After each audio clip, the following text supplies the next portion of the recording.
안녕하십니까. 저희는 해화여고 유레카의 구다인, 김나은, 석정민, 박서연, 이소윤, 이예빈입니다. 저희 팀은 의약품 유효기간 분석을 주제로 유효기간에 따른 의약품의 효능 차이와 폐의약품의 올바른 처리 방법에 대해서 소개하고자 합니다. 폐의약품의 처리와 의약품의 유효기간, 실험 과정과 결과, 전문가와의 인터뷰, 결론 순으로 발표를 진행하겠습니다. 우선 폐의약품이란 가정이나 그 밖의 장소에서 복용기한 경과나 변질, 부패 등으로 인해 복용할 수 없는 의약품을 말합니다. 자원순환시민연대에서 전국 성인 남녀 621명을 대상으로 조사한 결과 화면에 보이는 바와 같이 폐의약품을 쓰레기통, 하수구 또는 변기통에 그냥 버린다고 응답한 사람이 54.8%로 절반 이상이 된다고 합니다.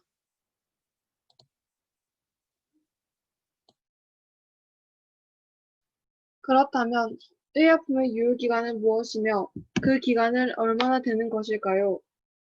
의약품의 유효기간이란 식품의약품안전처의 의약품 중의 안전성 시험 기준에 따른 장기 보존 시험을 통해 유효 성분의 함량 기준이 95%에서 105%를 유지할 수 있는 기간을 뜻합니다. 일반적으로 미개봉 시 2에서 3년 정도 되지만 약의 종류나 약이 보관되고 있는 환경에 따라 그 기간은 달라질 수 있습니다. 만약 약이 개봉한 후라면 그 기간은 더 짧아집니다.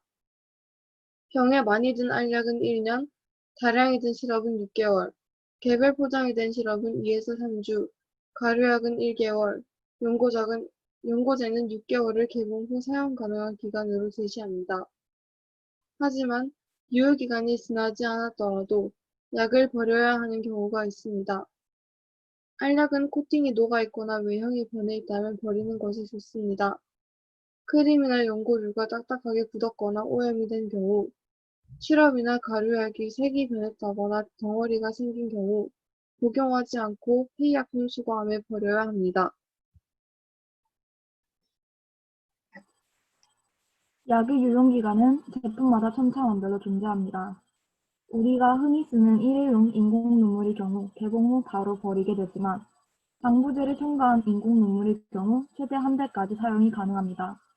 따라서 저희는 일상생활에서 쓰이는 약품들의 평균적인 유효기간과 이 유효기간이 지난 후 효능의 차이를 약품의 제형에 따라 실험해 보려고 합니다. 정제는 일반적으로 알약을 뜻합니다. 정제의 경우 유통기한이 존재하는 주된 이유는 습기와 온도에 의한 약품의 변질에 의한 효능의 감소 때문입니다. 그러므로 유통기한이 지나지 않은 약품과 지난 약품 사이에 효능을 나타내는 물질이 얼마나 존재하는가를 측정해보면 효능 차이를 알 수 있을 것입니다. 예시되는 약품은 일반 의약품인 아스피린이며 약국에서 쉽게 구할 수 있는 물품입니다. 이 대표 약품을 이용하여 저희가 실험을 진행하였습니다. 저희는 약의 유효기간을 실험을 통해 알아보기 위해 두 가지 실험을 설계하고 진행해 보았습니다. 첫 번째 실험은 유통기한이 지난 약품과 유통기한이 지나지 않은 약품을 중화 적정하여 약품 속에 남아있는 산의 양을 측정하는 실험입니다. 실험 준비물은 유통기한이 지난 아스피린, 유통기한이 지나지 않은 아스피린, 수산화나트륨, 비커, 페놀프탈레인 용액, 에탄올, 증류수, 피펫, 뷰렛입니다. 실험 과정을 소개하겠습니다. 우선 유통기한이 지난 아스피린과 유통기한이 지나지 않은 아스피린을 각각 막자사발과 막자를 이용해 부숴서 가루로 만듭니다. 각각 0.9g씩을 덜어내어서 에탄올 10ml에 용해시킵니다. 페놀프탈레인 지시약을 사용하여 0.1몰 농도 수산화나트륨으로 붉은색이 될 때까지 적정합니다. 이때 두 용액에서 적정시 소모되는 수산화나트륨의 양을 측정합니다.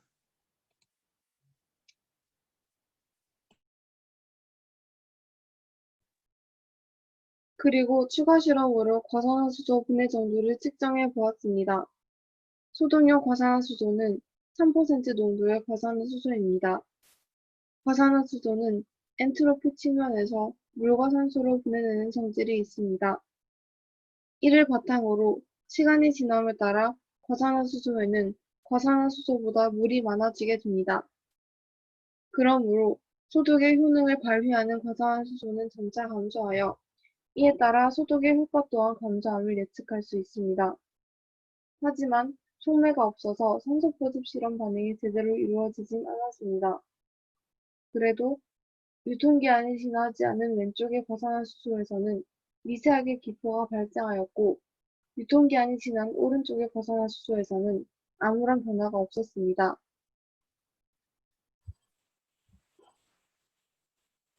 그럼 과산화수소 추가 실험에 앞서 이야기했던 아스피린 적정 실험의 결과를 살펴보겠습니다.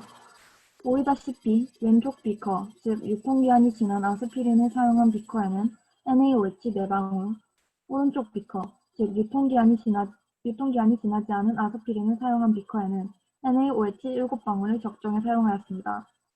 이 실험의 의의는 약품이 변질되었다면 NaOH 적정에 들어가는 양이 다르다는 것입니다.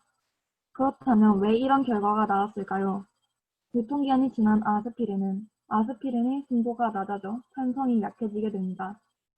따라서 더 적은 양의 수산화나트륨으로 적정이 가능하게 되는 것입니다.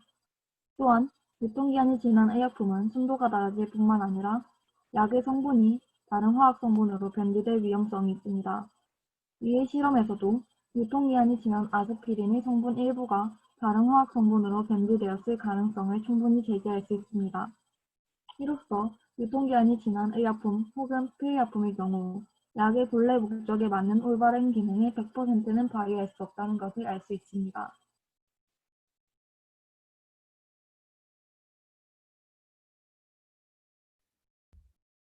이에 대한 내용으로 저희가 전문가와 인터뷰를 해보았습니다. 전문가가 말하는 유통기한이란 약의 효과가 90% 이상 유지되는 시간 혹은 약 성분의 변질을 최대한 막을 수 있는 기한이라고 합니다.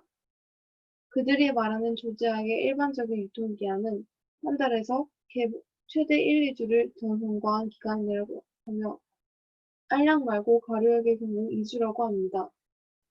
조제약은 개봉 후는 물론이며 개봉 전에도 공기에 접촉이 있다 보니 다른 약들에 비해 유통기한이 짧습니다. 그리고 현재 폐의약품을 처리하러 약국에 방문하는 사람들이 5%가 채 되지 않는다고 합니다. 만약 유통기한이 지난 약들을 쓰레기통에 바로 버리게 된다면 그 처리 과정에서 강이나 토지에 흡수되는 오염 문제가 생기고 그것들이 다 우리에게로 돌아와서 정말 위험하기 때문에 약국에 방문하거나 폐의약품 수거함을 이용하는 것이 옳은 방법입니다.